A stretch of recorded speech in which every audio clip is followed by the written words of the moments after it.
Hello, everybody. This is Howie Hawkins.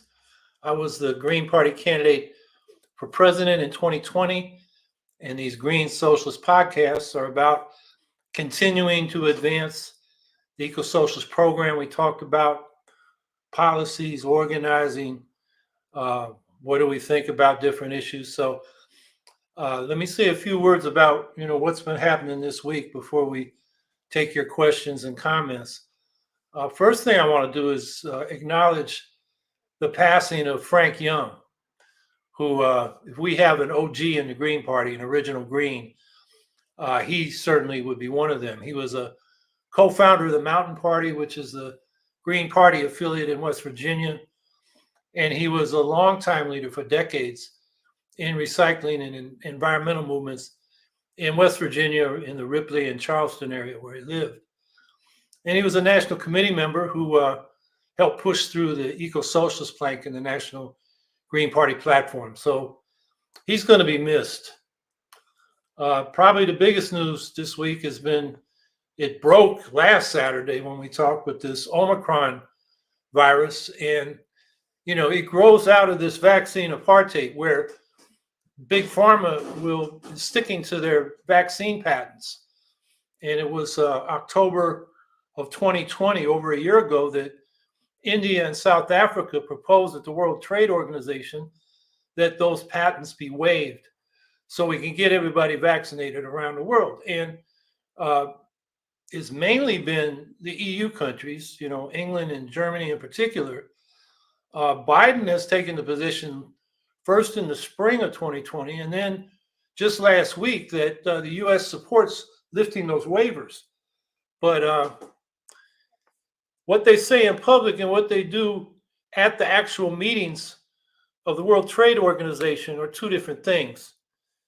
And there was an article in these Times that shows that. And I'm going to put that in the chat here in a second if people want to look at that. So, even when you think Biden might have been doing one thing right, that's for public consumption. In the background is not so right.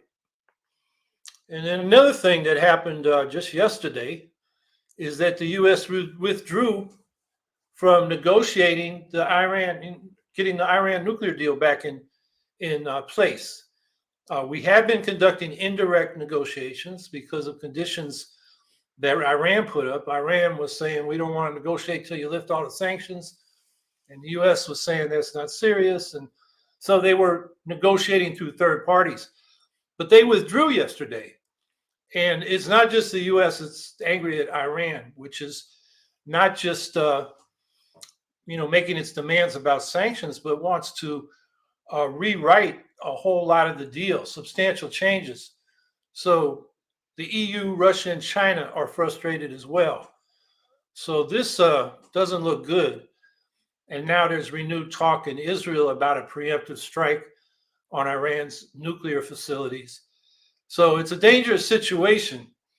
And, the U.S. says it will continue to deal with Iran diplomatically, but somehow those negotiations got to get back on track because the last thing we need in the world is another nuclear power. So that's not a good situation. And here domestically, we still have no movement on the voting rights and election protection legislation that's stuck in the Senate. And we're getting no leadership from Biden on that. The reporting is they don't want to talk about it till they get Build Back Better passed, which at this point, if they get it done by Christmas, it'll be a Christmas gift. It doesn't look good. And meanwhile, the GOP is doing their partisan gerrymandering. At this point, they've done enough of it. They pretty much grabbed the House in the next election just by the way they've drawn the boundaries. And did I disappear? No, I'm still here. Somehow my computer played a game on me. Sorry about that. I thought there I am. Okay. So, so the lines are drawn to the point where, I mentioned Texas, I'll mention it again. Latinos are 40% of the state. They only have a majority in 20% of the congressional seats. African Americans are 20% of the state population. They only have a majority, I think it's in 3 seats now. Asians are 5 or 6%. They got no seats. I mean, basically the Republicans are drawing the line, so they're going to gain a net gain of a number of seats. Same thing in states like Wisconsin and Pennsylvania. I'm missing one of the big ones. Anyway, they're just entrenching minority rule by the way they draw the lines. This federal legislation would have preempted that. Now, if it ever does get passed, they're going to have to take it to court, and that probably won't be in time for the midterm elections. And, to me, this is just crazy. Biden is still pursuing bipartisanship with a party that tried to steal the election from him. He did it with the infrastructure bill, which he's out now touting. And he did it when he reappointed this week. Jerome Powell renewed. He was appointed by Trump to be the Fed chair. Biden reappointed him. The infrastructure bill is full of fossil fuel subsidies. It's rebuilding or renovating the car infrastructure when we need more public transportation. And, Jerome Powell and the climate movement's been trying to get rid of him. He refuses to use the Fed's regulatory powers over the banks to rein in their risky investments in fossil fuels. And actually, fossil fuel investments have gone up under his watch. So, Biden's pursuit of bipartisanship with a party that, tried to steal the election and continues to put forward the big lie that Trump won is just baffling to me. I mean, I don't agree with Biden. He's a neoliberal war hawk. But, you think in the interest of just self-preservation, the Democrats would get this legislation passed so they'd at least have some power. But they're talking about still the reporting in Washington is Biden, the White House thinks they can overcome what the Republicans are doing just by mobilizing the Democratic vote. But the way those lines are drawn in overwhelmingly Republican districts, the Democrats aren't going to be able to mobilize enough. So they're basically handing power back to the Republicans. And that's a disaster for the climate, for economic justice, any hope of police reform, you name it, let alone tax reform. What happened to repealing the Trump tax breaks? That was in Biden's original American Jobs Plan, which has been shrunk down to Build Back Better. It's not in there now. And of course, the Republicans aren't going to do it. So, this is just a bad situation. So after that negative news, let me just report on a positive victory we won this week. The Jordan Cove Energy Project out there in Oregon and the pipeline they wanted to build, ending up with a liquefied natural gas export facility at Coos Bay in southwest Oregon.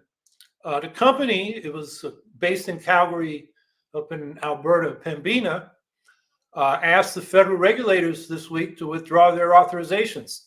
They've given it up.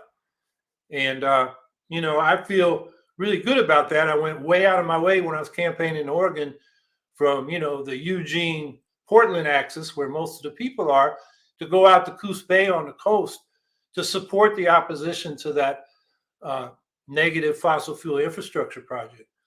And just congratulations to the climate and environmental groups and the landowners, particularly the indigenous nations on whose land the pipeline would have traversed. That's a victory. And again, it shows, as I've been saying all year, we may not be getting a climate plan from the Biden administration, but we can win these fossil fuel infrastructure fights. We've won a number of them. Keystone was, probably the most prominent, but we stopped a project and a couple here in New York in the last month. There's some other pipelines and now this one. So we need to keep fighting, particularly, about 20 or so gas and oil pipelines that the industry is still trying to build, a couple more liquid nitrified gas export facilities that the Biden administration is permitting. And I think, probably maybe the top of the list right now are Enbridge's Lines 3 and 5. Enbridge, another Canadian corporation, and they are piping dirty Alberta tar sands oil across Minnesota, Wisconsin, and Michigan, through lines 3 and 5 on their way to refineries. And of course, that Alberta tar sands is, what we call a climate bomb. So we got to keep fighting on these, but we won one this week. So let's take heart from that. And I'll stop there and look for your questions and answers and comments. Amy L. Sachs, Howie, with Trump ready to run again and further empower fascism, are you still prepared to advocate for a Green Party presidential run, even if it's a different candidate? Thanks.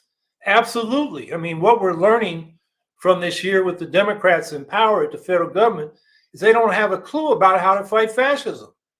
They can't get H.R. 1, the For the People Act, which has now been reintroduced as a watered down Freedom to Vote Act. They called it H.R. 1 and S1 for a reason. It was a top priority, and they can't get it passed. And Biden's still trying to do bipartisan work with these fascists.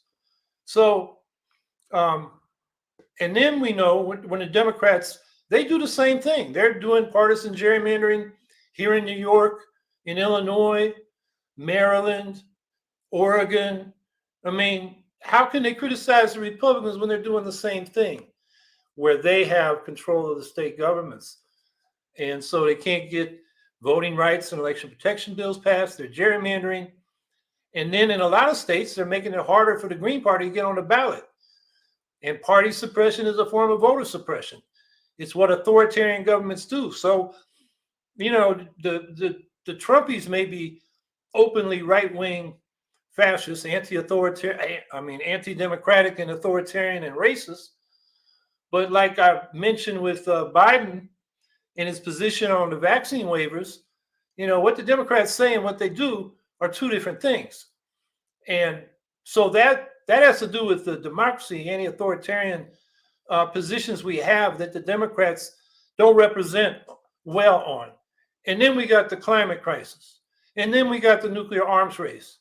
And then we got the inequality crisis where inequality kills and we have lowering life expectancies in this country. I mean, all the issues we ran on in 2020 remain, and the Democrats haven't made them any better. So, of course, the Green Party should run.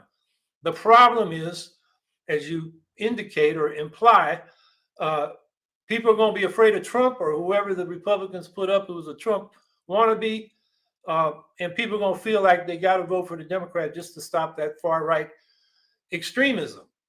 That's understandable, but if all we can do is support neoliberal hawks to fight the fascists, we're not going to solve the problems we face, which for me comes back to we've got to prioritize changing the electoral system to proportional representation. Ranked choice voting is gaining more and more across the country, but mostly that's single member ranked choice voting, instant runoff voting.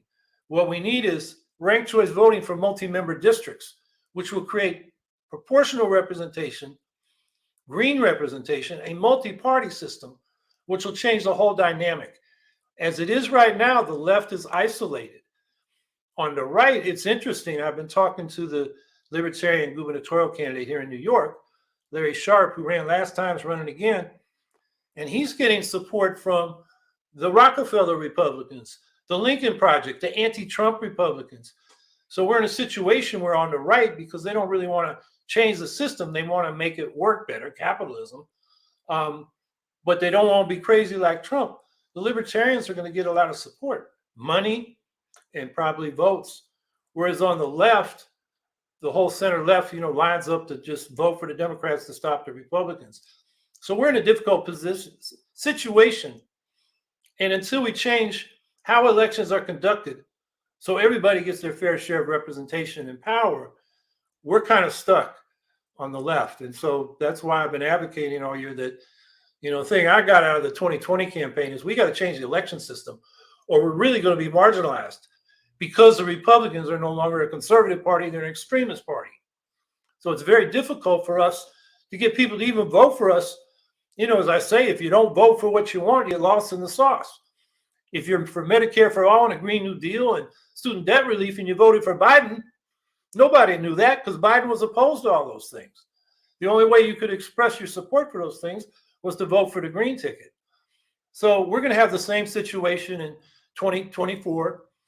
It may even be more difficult than it was in 2020, given the dynamics of the Republican Party, which is still moving to the right. It's become more extremist than it was in 2020. So we have a difficult situation, but we just can't fold up our temps and leave the field, because then the whole dynamic is to the right. You know, the Democrats, the corporate Democrats will say, well, the Republicans are extremists, so we can take a more conservative corporate position and still get enough votes to win. Yeah, we absolutely got to run, whether it's me or somebody else.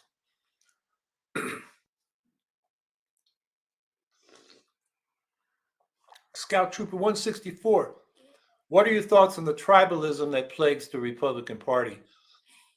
Yeah, they call it tribalism. I think at this point well, you've got different segments. You've got a hardcore evangelical Christian right, which is for the Republican Party for their own culture warrior reasons. And that white Christian evangelicalism really goes back to when, after Brown v. Board of Education, to desegregate the schools, and they started setting up, religious white academies to avoid desegregation. So you got that hardcore right, and that is a population that's aging out.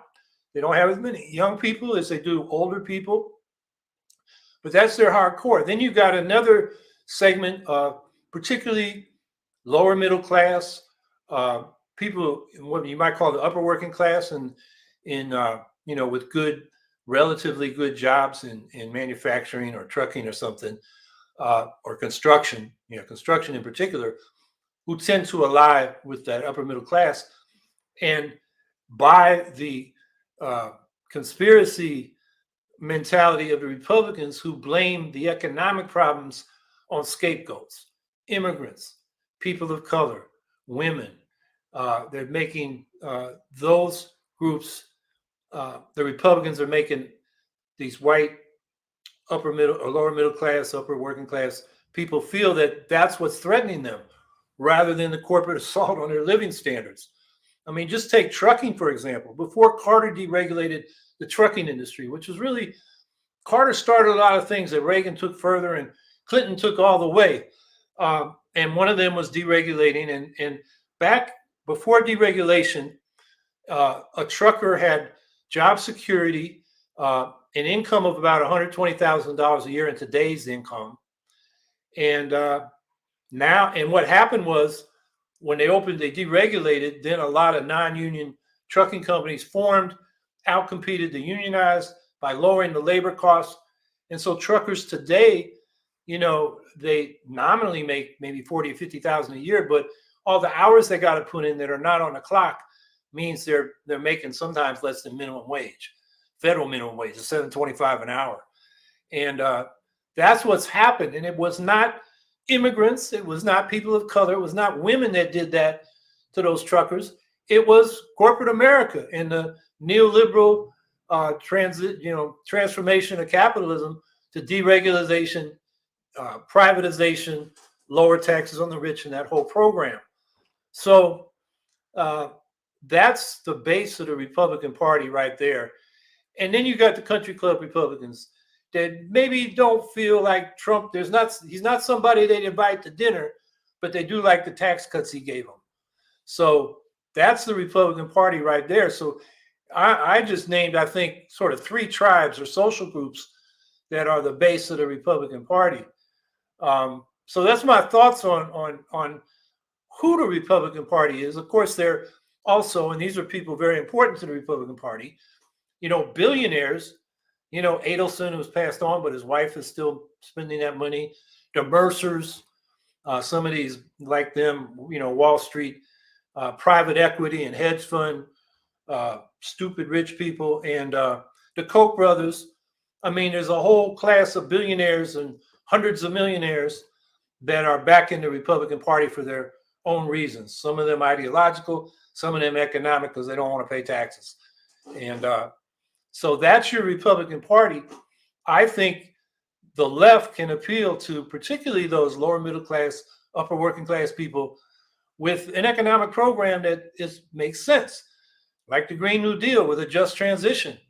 There was another study, this is news this week, that a company that basically does research on workers and recruiting found that a majority of fossil fuel workers would prefer to work in renewable energy.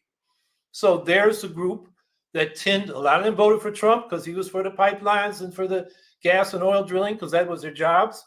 But they're open to a Green New Deal if their economic security is provided for by a just transition. So right there's a group we can target. And so anyway, I would say there are at least, 4 tribes: the billionaires, the evangelical, the white evangelicals, the people who felt economic hardship because of free trade and other things and are buying into the scapegoating, and then the country club Republicans that don't want to pay taxes. So that's a coalition that can be split with a good, positive, progressive, populist, or socialist program.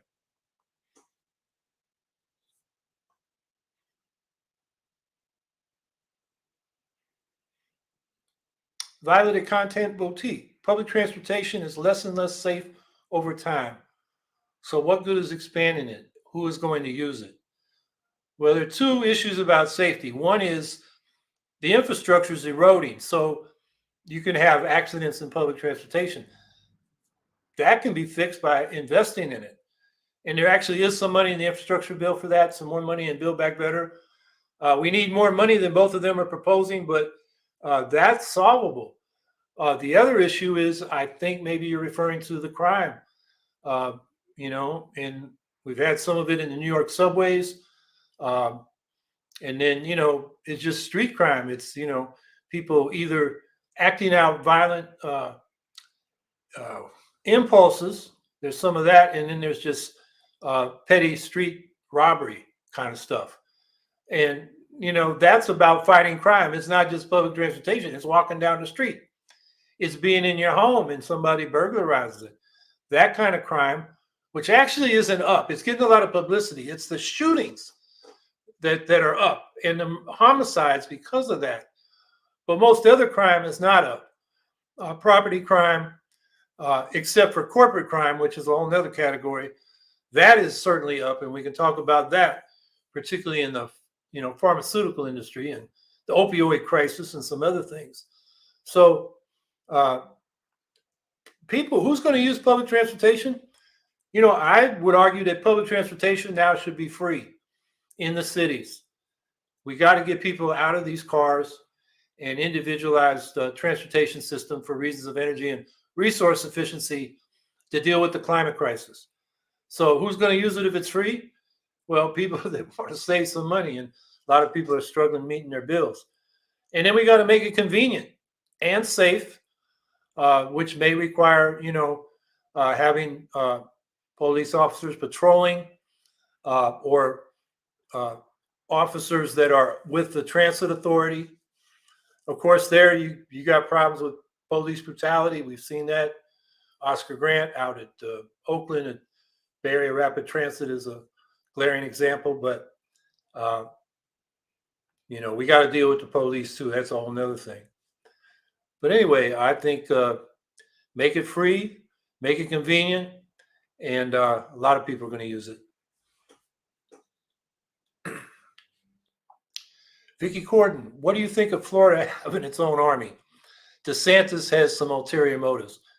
Yeah, he sure does. The kind of state-based National Guard, but its nation doesn't have anything to do with it. It'd only be regulated by the state.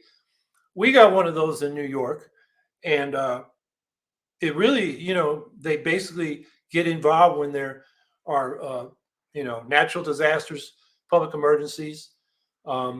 And it's a way for a lot of people to feel like they're making a contribution. So we have that in New York. It really depends on who's leading it. And Desantis, you're right, he does have ulterior motives. He's getting ready to run for president. This man is crazy. He's got Florida with the 3rd highest rate of COVID deaths, and he's trying to prevent, schools and businesses from having mask mandates or vaccine mandates. And it seems like he'd rather have his people die than participate in public health measures.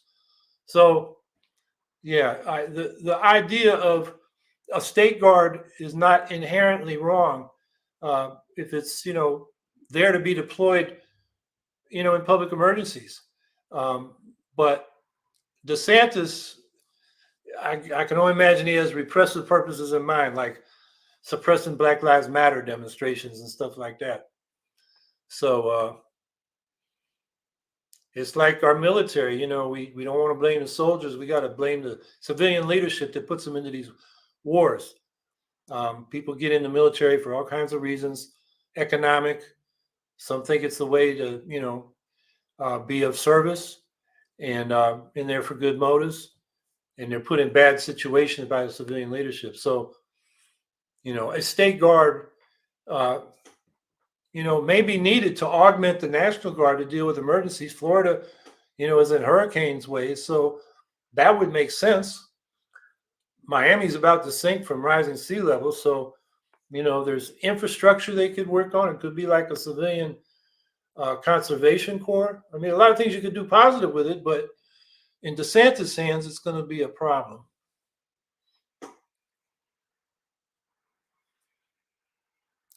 Violet at Content Boutique. Many Blacks are disappointed and disgusted with attention to their needs after being the ones who decide elections. Any suggestions? Yeah, we need a Black left that declares its political independence from the Democratic Party, that takes their support for granted. And we had probably the best, most articulate people for that were Bruce Dixon, who was the managing editor of Black Agenda Report, and his colleague Glenn Ford, who was the principal writer. And they were very clear on that. And unfortunately, Bruce, who's the guy that really got me over the hump to run in 2020, passed away during the campaign, and Glenn Ford passed away earlier this year. And I haven't seen people to step into their place and make the argument to the Black left as clearly as they did. And but that's, I think, what needs to happen. Because otherwise, if there's not an option for Black people as voters, other than the Democratic Party, because they're sure enough not going to vote for the Republicans, who look to Black people like the Ku Klux Klan, and they're right. They get taken for granted, because what else are they going to do until we build a strong left? And the Greens are trying to do that. And it's too bad that we don't have Bruce Dixon around to, urge Black activists to do that.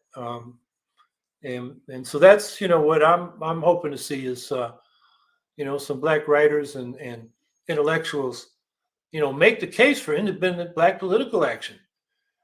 Because right now the Democrats are taking them for granted. I mean, it's just so pathetic what has happened, like the Congressional Black Caucus has been corporatized. And those of them who are in the Progressive Caucus are some of the ones that have been leading the compromises, like Clyburn down there in South Carolina, who is opposed to Medicare for all because he gets lots of money from the insurance industry. So that's what Glenn Ford called the Black misleadership class. And what we need is people coming up from the grassroots and calling for independent Black political action. And the Greens need to work with those folks.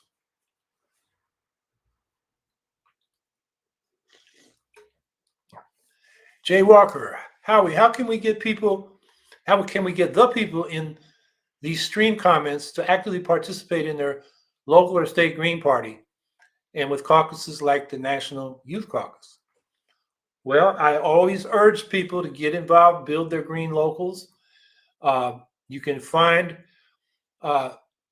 links to the state parties on the National Green Party website. And then when you get to the state Green Party website, you can usually find the locals. Although the states have various degrees of organization and clarity on their websites about how to do this. But I mean, if you really want to find the people in your state, you'll find them because there's some online presence. And then caucuses, yeah, if you're under 35, the youth caucus is a good place to get involved with other young Greens.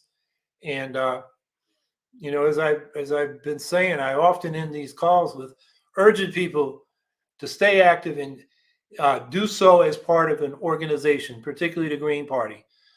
The old saying is there's no such thing as an unorganized socialist. And the other point I always make is you're going to be a lot smarter and more effective working in a group, because whatever you're thinking, you'll have people to bounce it off. And, you put minds together, you come out with something better than what you might have just thought of by yourself. And that's particularly important in this age of social media, where people can sit at home and just be online and really not have the kind of give and take that happens when you're in an organization that is talking issues through and coming to conclusions.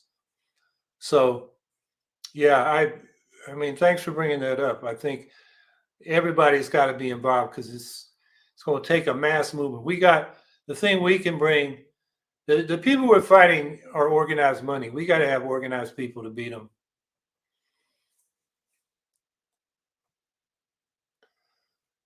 Julle Baumert, as a newbie here, can you lay out what the Green Party is for? Well, sure. The Green Party, originally united in Germany around 4 pillars, we call them. And they're a good summary of where we stand to this day. One is grassroots democracy, which means not just elected people to represent us, but setting up institutions and processes whereby we can participate in the ongoing process of democracy, which is not the result of an election, but a process that includes a lot of discussion, coming to conclusions, and then voting on what we want. So grassroots democracy is one. Another is peace or nonviolence. We don't initiate violence to make social change. We will let people defend themselves, but peace in the world is a huge issue, particularly now with a new nuclear arms race. And, we got to have somebody stand up for peace because the 2 major parties keep voting the Pentagon more money than they asked for. So peace is the second one. Third one is social justice. We stand against discrimination and for more economic equity with things like single-payer health care and a job guarantee and a guaranteed income above poverty and tuition-free public education, programs like that. And then the fourth, of course, is ecology. I mean, we're the ones that are saying we can't live in a system that's based on endless growth, and we've got to produce enough so everybody gets their basic needs met, but do it within ecological limits. So that's, generally what the Green Party is for. Now, I ran a campaign for an eco-socialist Green New Deal. And so what we were talking about was a massive public program to convert to 100% clean energy and 0 greenhouse gas emissions in a decade to deal with the climate crisis. And that involves public ownership of the power production sector, the energy sector, the transportation sector, and a lot of manufacturing so we can create the green machinery so we can produce things like cement and steel without greenhouse gas emissions. We stood for an economic bill of rights.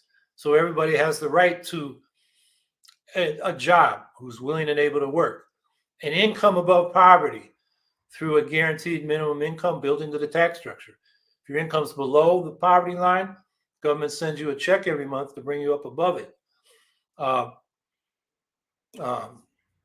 Healthcare, universal healthcare through a public system. We support the single payer healthcare insurance proposals, but we want to go further and have a national health service like the UK does, where the hospitals and facilities are publicly owned and the doctors and nurses and so forth are public employees, and in our system be accountable to locally elected health boards. So we have some say over the system, unlike, for example, Medicare today, which I'm a part of. So healthcare, education, lifelong public education from childcare and pre-K through public colleges. And then a secure retirement. We need to increase the Social Security, which is the pension for seniors, So no seniors below poverty line. And then finally, I mentioned this new nuclear arms race and the militarism.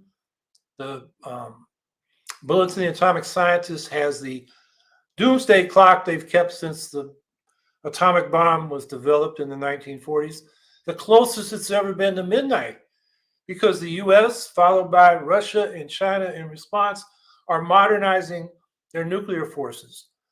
So they have hypersonic missiles that are much faster than the old ones. And in the case of Russia and the United States, a crazy military doctrine of what's it called? What they want to do is escalate to de-escalate. I guess that's what it's called. And that means in a conventional war, if you're losing, use some tactical nukes, escalate, and then you de-escalate. But that won't happen. Once the nukes start flying, they're all going to fly, and that'll be the end of us. So those are the things we tried to raise in the presidential race. And so I hope that, gives you a good idea what the Green Party stands for.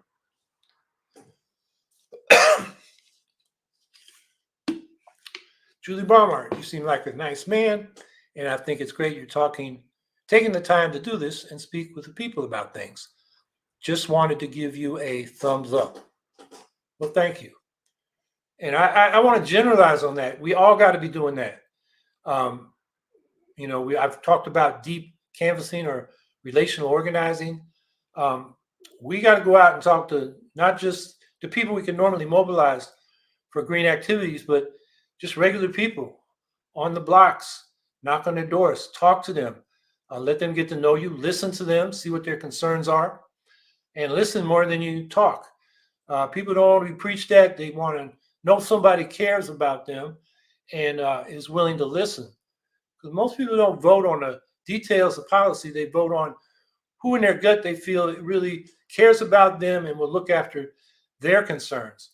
And we need to do a lot more of that in order to build the Green Party as a mass party and not just a cadre of people who already have progressive politics. So I'm doing my little part here. I go out in the neighborhood and talk to people, and I think all of us need to do that and build our local Green Party chapters. So they're not just a small collective of activists, but a group that's got a broad base in the community. And then we can start winning elections and making changes at the municipal level and build our way up from there.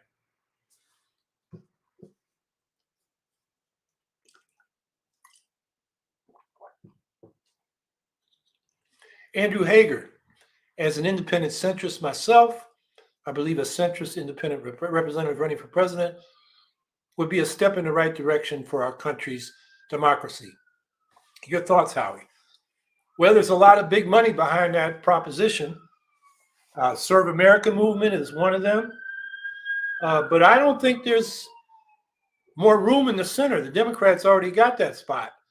I actually ran against the first Serve America movement candidate when I ran for governor in 2018. She had been the mayor of this city here that I'm in, Syracuse. And I got more votes than her in the city, in this county, and in the state. Because, what she was talking about really wasn't that different from what Andrew Cuomo was talking about. And the only reason I think she was running against Cuomo is she had been a state co-chair of the Democratic Party and made some criticisms of Cuomo, which are valid. I actually think she was right about that. But Cuomo, was kind of a vindictive guy, and he got her removed from state co-chair, and she was in his doghouse. So this Serve America movement, recruited her to run. So I don't know if there's that much room in the political spectrum, although I will say on the center right, with the Republicans becoming so extremist, there may be room. I mentioned this earlier, I believe here, that, I'm talking to a libertarian candidate in New York, and he's getting people who are, the old moderate country club Republicans, Rockefeller Republicans, anti-Trump Republicans, Lincoln Project types, supporting him because it looks like we'll get a Trumpy representing the Republican Party here in New York. And so the Republican Party will split if that happens. And it'll be interesting to see how big it is. I think there's more room on that sort of center right part of the spectrum than the center left, because the Democrats got that corporate liberalism. That's their policy. That's really their brand. I think where there's a vacuum is with working class people. The Democrats don't speak to working class people effectively, nor do the Republicans, although they're claiming they are. The Republicans, most working class people understand, the Republicans stand for, basically the business interests, who the working people experience daily as not their friends. Scout Trooper164 Howie, what can Greens do to halt fear-mongering so Democrats don't keep winning against Republicans? Well, I think what you're saying is the fear-mongering is what motivates progressives to vote for the Democrats to stop the Republicans. And, it doesn't take much mongering to have fear of the Republicans if you're progressive-minded, given what the Republicans have become. It's just insane. The climate denial, the COVID denial, the big lie about Trump winning 2020 election. There's a lot to fear in that, because if they get power, they're basically going to change the rules to entrench their minority support, because that's what they are in society, into permanent power. And they've got a lot of the judiciary. They've targeted that. And they've been ruthless about it. Look at what McConnell did in the Senate to block Merrick Garland, who was really a moderate corporate Democrat, so they could get a right-winger in. And they said it was like in the early spring, Scalia died, and McConnell said we can't appoint somebody in election year. And then Ruth Bader Ginsburg dies a couple years later, and it's like September, and McConnell rams through the next conservative. So, there's a lot to fear from what the Republicans are doing. The problem is the Democrats don't have solutions to these problems we've been talking about. So what can the Greens do to halt the fear-mongering? Offer a positive program and just, patiently explain that the Democrats don't know how to fight these fascists. Damn Biden wants to do bipartisanship with them. That's scary. So, maybe we need to do a little fear-mongering about the Democrats' collaboration with the Republicans, not getting the voting rights and election protection bills passed, accommodating them on the Fed chair appointment this week, the bipartisan foreign policy, and so forth. So, and the other thing I'll say is, when you get down to local elections, the fear is not such a big factor, and people are more willing to take risks for a progressive alternative. And that's where we got to build our political base. We should be electing thousands of people to city councils and school boards and county legislatures, and from there, the state legislatures, and from there to the House of Representatives. That's how we're going to get a foothold. And the other thing is to change the rules, get proportional ranked choice voting. So from multi-member districts, so we get proportional representation in our legislative bodies.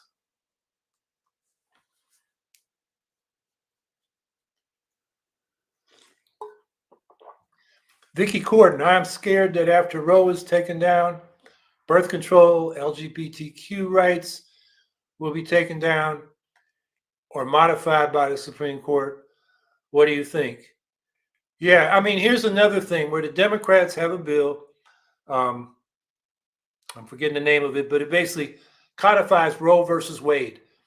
It's been in the hopper for decades, and now they're sort of talking about it. It did pass the House, stuck in the Senate, and that would just take the power away from the Supreme Court on that.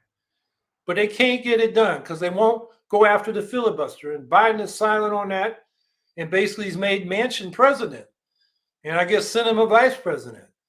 And so, we should be scared that these things are going to happen. And what do I think? We can't rely on the Democrats to fight for us. We got to fight independently for ourselves on these issues. On Roe, we can get state legislation passed to codify Roe. Not in every state, but we've done it in New York. We can do it in other states. Same with LGBTQ rights, like marriage equality that passed in a lot of the states before Supreme Court kind of ratified it. Yeah, birth control. Yeah, reproductive rights. Again, that's something that should be part of a public health system. And we got to just keep fighting for those things. And, maybe if Roe gets taken down by the Supreme Court, a lot of people are going to get mad and mobilized. Hopefully that can be sustained. And anything, what do I think? I think we got to keep fighting.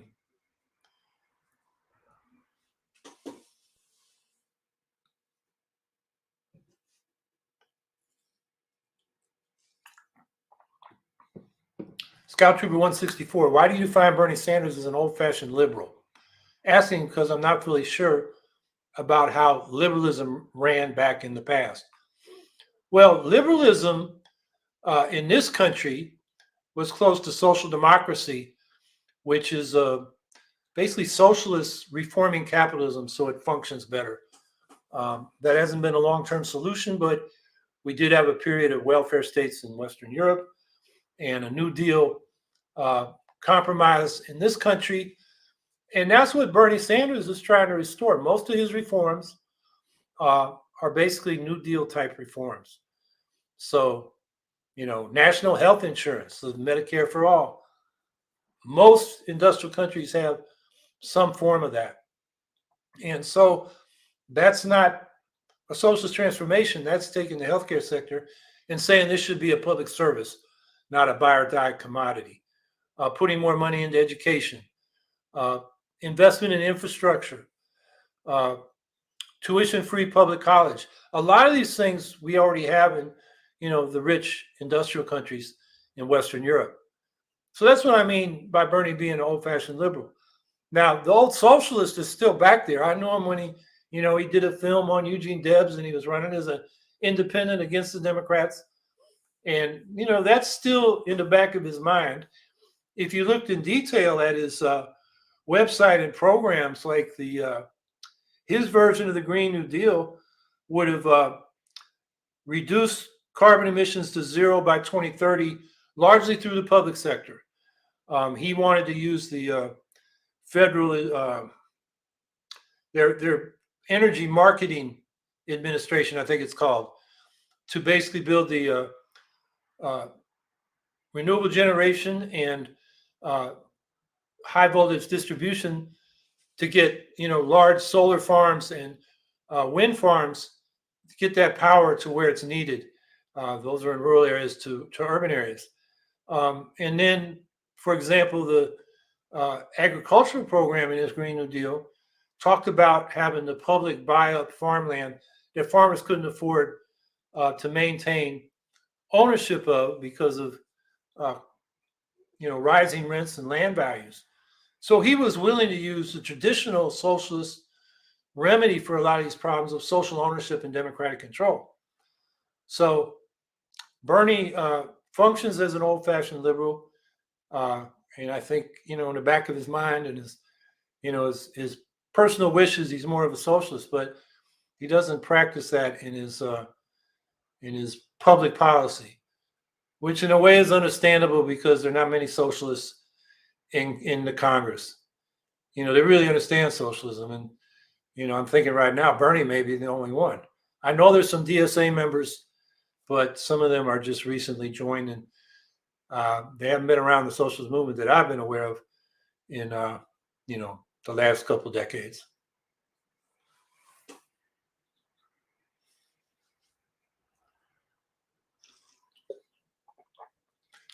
How do you get Texas to join this electrical grid to the rest of the country?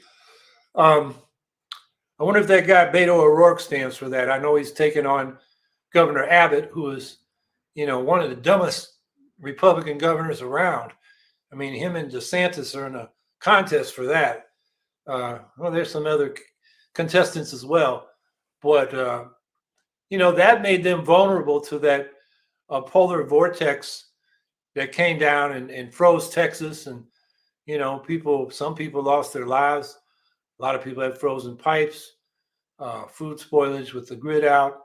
So how do you get Texas to join it? You got to get somebody with common sense, not just in the governorship, but the damn legislature in Texas is, it may be the most right wing in the whole country.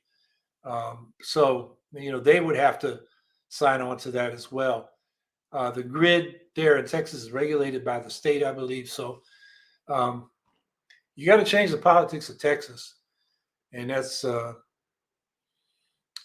I think that's coming. The demographics are going that way. It's just damn Democrats are letting the Republicans gerrymander their entrenchment in power, even though they're becoming a minority. That's the way it's headed in Texas. And so that's another thing you got to deal with, the election rules.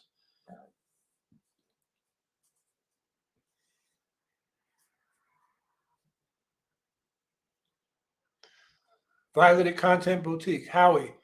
This tends toward privatization of public services. This trend toward privatization of public services is terrifying to me. I think this may be part of the neoliberal agenda. What do you think about this? Yeah, it absolutely is. It's one of the pillars of the neoliberal version of capitalism. The argument they make is that by paying private companies to do these public services, they're going to be more efficient because of competition in the market and all this stuff. But the fact is, they're public services. A lot of them are natural monopolies. There is no competition. There is no market. What you've done is hired a private company to do what you did before through the public sector. And that private company has got to pay shareholders dividends. Its top executives want to make stupid money with exorbitantly high salaries, whereas public service management or public sector management has more reasonable salaries. So it ends up costing more. And because for every dollar that's put into those public services that are not spent on services, but are retained by the company, that makes the company wealthier. So that's the incentive structure in the privatization of public services. Yeah, this is part of the neoliberal agenda. The privatization of schools was a big part of it. That's a $600 billion a year cash flow, revenue flow that these private companies want a part of. That's what the charter school movement is about. That's what the voucher movement is about. And we know, we've had a lot of experience now, a couple of decades, these charter schools, a lot of them turn out to be corrupt, fraudulent money-making schemes. And even those that, try to provide an education, they don't do it any better on average than the public schools. So what we should be doing is putting that money into the public school system to make it better. Instead of, when you give money to charters, the public school system still has the same overhead costs in terms of its buildings, the school buses it's got to pay for, and all these other things. And then you're just taking money away from that and giving it to the charter schools, sometimes letting them take over publicly paid for buildings, or co-locating a private school and a public school, a charter school and a public school in the same building. The experience in New York under Bloomberg was the charter schools got the best half of the building. They got priority. And so, this is, just the wrong way to do public services. The military, a lot of things we used to do in-house for, lower cost are now contracted out to companies like Halliburton, Dick Cheney's old company. And, they screw things up. They're not as regulated or under the, direct control of the military. So we had that terrible example where one of those contractors got the plumbing and the electrical wiring screwed up. So soldiers would go in and take a shower and get electrocuted. That's what happens when you farm out what you can do in-house at less cost.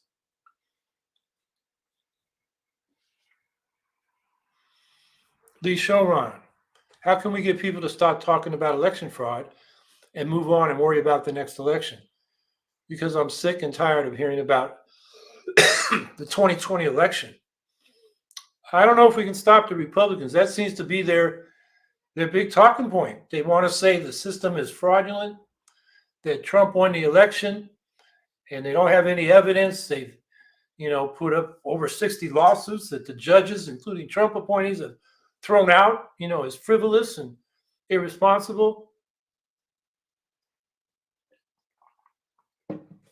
And I'm afraid we're just going to keep hearing about it because that's part of the Republican playbook right now.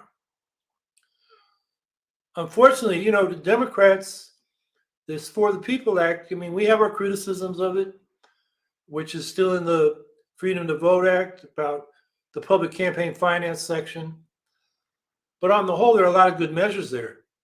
And like I said at the top, the failure of the Democrats to get that through because they won't take on Manchin and Sinema and Feinstein and these other Democratic senators who want to keep the filibuster.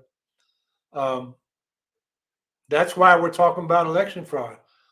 And the real election fraud we're going to face is in a lot of these states, the Republicans have set it up so Secretary of State or the legislature they control can basically overrule the vote and put their own people in office who didn't win the election.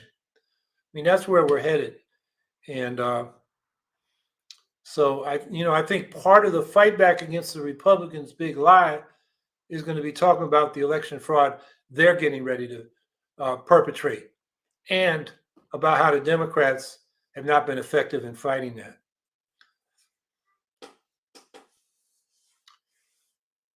Vinci B. Can we not navigate the political sphere without paying lip service toward establishment talking points? Or should we redefine economics for all? Well, I think, establishment talking points have to be criticized when they're not right. Most of them are not right. And should we redefine economics for all? Well, I think what we really need to talk about is economic democracy or socialism, so that the economy is under the control of the people and not at the mercy of blind market forces and the influence of concentrated wealth in those markets and in the regulation of those markets by government, which regulate them in the favor of the concentrated wealth. So a precondition of political democracy so that we can regulate markets is economic democracy, where we have firms and public enterprises that are controlled by the people that participate in them, and where regulation is in the public interest because you don't have concentrated private interests capturing the regulators. So, and establishment talking points, there's so many. Right now in the inflation debate, I think the reason we got high prices is there's a supply constraint coming out of the pandemic. And we've had a deregulated markets, like I mentioned in trucking, where companies have just-in-time delivery of raw materials or finished products that they need. And you start getting delays in the supply chains, and then you don't have the materials you need for production. So that's a case where, regulation and a little more raw materials and intermediate products on hand would be better than just in time, where they don't really store anything. They just expect it to be delivered just before they need it. And that doesn't work well when the supply chain is disrupted. That's what we're facing in terms of inflation. There's also the energy price, the oil price, which the Saudis and OPEC were trying to keep high for their own reasons, although that's now being undermined. The price of oil is coming back down because demand has come back down. And then the other thing, talking point, is, and this is coming more from the right, but from the Manchin types as well, they're worried about wage price spirals, where the wages go up, so the cost of goods are raised to cover the wages, and you get in a wage price spiral. I don't think that's what's going on right now, because the wage increases are actually less than inflation was on an annual basis last month. And that doesn't seem to be the dynamic. I think it's more the supply chains. But an establishment talking point is wage price spirals. We got to be able to deflate that. Another establishment talking point is having a higher minimum wage costs jobs. And we have a lot of research to prove that's not true. And now we have the three most recent Nobel laureates in economics. Their research was on how that's not true internationally when they looked at minimum wage standards around the world. So that's a talking point that we got to debunk. And there are a lot of them. So I think we go into the political sphere, and if whatever the issue is, if the establishment talking points are wrong, we got to be armed with the data and the arguments to say you're wrong.